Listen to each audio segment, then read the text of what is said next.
السلام علیکم ناظرین، آج میں آپ کو ایک صلہ رحمی کا ایک قصہ بیان کرنے جا رہی ہوں۔ تو چلیں آئے اپنی ویڈیو کو شروع کرتے ہیں۔ بسم اللہ الرحمن الرحیم۔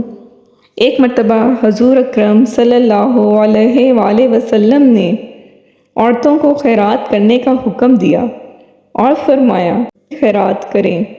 حضرت زینب رضی اللہ تعالیٰ عنہا نے یہ حکم سن کر اپنے خاوند حضرت عبداللہ بن مسعود رضی اللہ تعالیٰ عنہ سے کہا کہ تم جا کر رسول اللہ صلی اللہ علیہ وآلہ وسلم سے پوچھو، اگر کچھ حرج نہ ہو تو جو کچھ مجھے خیرات کرنا ہے وہ میں تمہیں کو دے دوں، تو تم بھی تو محتاج ہو۔ حضرت عبداللہ بن مسعود رضی اللہ تعالیٰ عنہ نے کہا کہ خود تم جا کر پوچھو۔ یہ مسجد نبوی اعلیٰ صحابہ صلاۃ والسلام کے دروازے پر حاضر ہوئیں۔ وہاں دیکھا کہ ایک بی بی اور کھڑی تھیں اور وہ بھی اسی ضرورت سے آئی تھیں۔ ہیبت کے مارے ان دونوں کو جرأت نہ پڑتی تھی کہ اندر جا کر خود نبی کریم صلی اللہ علیہ وآلہ وسلم سے پوچھتیں۔ حضرت بلال رضی اللہ تعالیٰ نکلے تو ان دونوں نے کہا، حضرت سے جا کر کہو، دو عورتیں کھڑی پوچھتی ہیں کہ ہم لوگ اپنے خامندوں اور یتیم بچوں پر جو ہماری گود میں ہوں صدقہ کر سکتے ہیں یا نہیں۔ بلال رضی اللہ تعالیٰ عنہ سے چلتے چلتے یہ بھی کہہ دیا کہ تم یہ نہ کہنا کہ ہم کون ہیں۔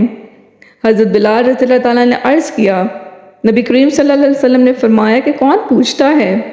حضرت بلال رضی اللہ تعالیٰ نے کہا، ایک قبلہ انصار کی بی بی ہے اور ایک زینب رضی اللہ تعالیٰ عنہ ہیں۔ آپ صلی اللہ علیہ وآلہ وسلم نے فرمایا کہ کون زینب؟ انہوں نے کہا کہ عبداللہ بن مسعود رضی اللہ تعالیٰ عنہ کی بیوی۔ آپ صلی اللہ علیہ وسلم نے فرمایا، کہہ دو کہ ان کو دوہرا ثواب ملے گا، قرابت کی پاسداری کا علیحدہ اور صدقہ کرنے کا علیحدہ۔ صلہ رحمی کے فوائد۔ ہمارے آقا حضور اکرم صلی اللہ علیہ وآلہ وسلم نے فرمایا ہے کہ صلہ رحمی سے محبت بڑھتی ہے، مال بڑھتا ہے، عمر بڑھتی ہے، رزق میں کشادگی ہوتی ہے، آدمی بری موت سے نہیں مرتا، اس کی مصیبتیں اور آفتیں ٹلتی رہتی ہیں، ملک کی بربادی اور سرسبزی بڑھتی ہے، گناہ معاف کیے جاتے ہیں، نیکیاں معاف کی جاتی ہیں، جنت میں جانے کا استحقاق حاصل ہوتا ہے۔ صلہ رحمی کرنے والے سے اللہ اپنا رشتہ جوڑتا ہے۔ جس قوم میں صلہ رحمی کرنے والے ہوتے ہیں اس قوم پر اللہ کی رحمت نازل ہوتی ہے۔ رسول اللہ صلی اللہ علیہ وآلہ وسلم نے ارشاد فرمایا ہے کہ تم اپنے نسبوں کو سیکھو کہ اپنے رشتہ داروں کو پہچان کر ان سے صلہ رحمی کر سکو۔ فرمایا کہ صلہ رحمی کرنے سے محبت بڑھتی ہے، مال بڑھتا ہے اور موت کا وقت پیچھے ہٹ جاتا ہے، یعنی عمر میں برکت ہوتی ہے۔ جو شخص چاہتا ہے کہ اس کے رزق میں کشادگی ہو اور اس کی عمر بڑھ جائے تو اس کو چاہیے کہ وہ اپنے رشتہ داروں سے صلہ رحمی کرے۔ بخاری اور مسلم۔ جو چاہتا ہے کہ اس کی عمر بڑھے اور اس کے رزق میں کشادگی ہو اور وہ بری موت سے نہ مرے تو اس کو لازم ہے کہ وہ اللہ سے ڈرتا رہے اور اپنے رشتے ناطے والوں سے سلوک اچھا کرتا رہے۔ جو شخص دیتا رہتا ہے صدقہ اور اپنے رشتے ناتوں والوں سے سلوک کرتا رہتا ہے اچھا، اس کی عمر کو اللہ دراز کرتا ہے اور اس کو بری موت سے مرنے سے بچاتا ہے اور اس کی مصیبتوں اور آفتوں کو دور کرتا رہتا ہے۔ رحم خدا کی رحمت کی ایک شاخ ہے، اس سے اللہ نے فرما دیا ہے کہ جو تجھ سے رشتہ جوڑ لے گا اس سے بھی میں رشتہ ملاؤں گا، اور جو تیرے رشتے کو توڑ دے گا اس کے رشتے کو بھی میں توڑ دوں گا۔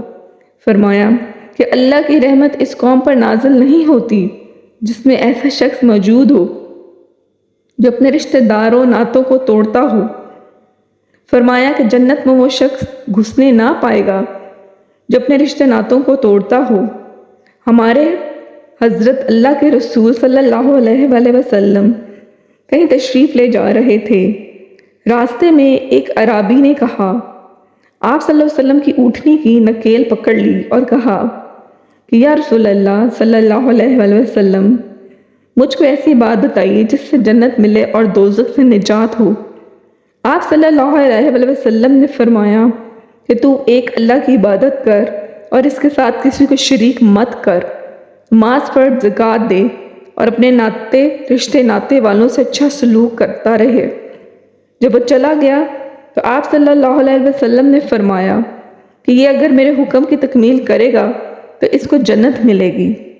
نبی کریم صلی اللہ علیہ وآلہ وسلم نے فرمایا ہے کہ اللہ تعالیٰ کسی ایک قوم سے ملک کو آباد فرماتا ہے اور اس کو دولت مند کرتا ہے اور کبھی دشمنی کی نظر سے ان کو نہیں دیکھتا۔ صحابہ کرام رضی اللہ تعالیٰ عنہ نے عرض کیا کہ یا رسول اللہ صلی اللہ علیہ وآلہ وسلم، اس قوم پر اتنی مہربانی کیوں ہوتی ہے؟ فرمایا کہ رشتے ناتے والوں کے ساتھ اچھا سلوک کرنے سے ان کو یہ مرتبہ ملتا ہے۔ جو شخص نرم مزاج ہوتا ہے اس کو دنیا اور آخرت کی خوبیاں ملتی ہیں، اور اپنے رشتے ناتے والوں سے اچھا سلوک کرنے اور پڑوسیوں سے میل جول رکھنے اور عام طور پر لوگوں سے خوش خلقی برتنے سے ملک سرسبز اور آباد ہوتے ہیں اور ایسا کرنے والوں کی عمریں بڑھتی ہیں۔ ایک شخص نے آ کر عرض کیا یا رسول اللہ صلی اللہ علیہ وسلم، مجھ سے ایک بڑا گناہ ہو گیا ہے، میری توبہ کیوں قبول ہو سکتی ہے؟ آپ صلی اللہ علیہ وآلہ وسلم نے پوچھا کہ تیری ماں زندہ ہے؟ اس نے کہا نہیں۔ فرمایا کہ خالہ زندہ ہے؟ اس نے کہا جی ہاں۔ فرمایا کہ تم اس کے ساتھ حسن سلوک کرو۔ ایک بار سرکار دو عالم صلی اللہ علیہ وآلہ وسلم نے مجمع میں یہ فرمایا کہ جو شخص رشتہ داری کا پاس و لحاظ نہ کرتا ہو وہ ہمارے پاس نہ بیٹھے۔ یہ سن کر ایک شخص اس مجمع سے اٹھا اور اپنی خالہ کے گھر گیا جس سے کچھ بگاڑ ہوا تھا۔ وہاں گا کر اس نے اپنی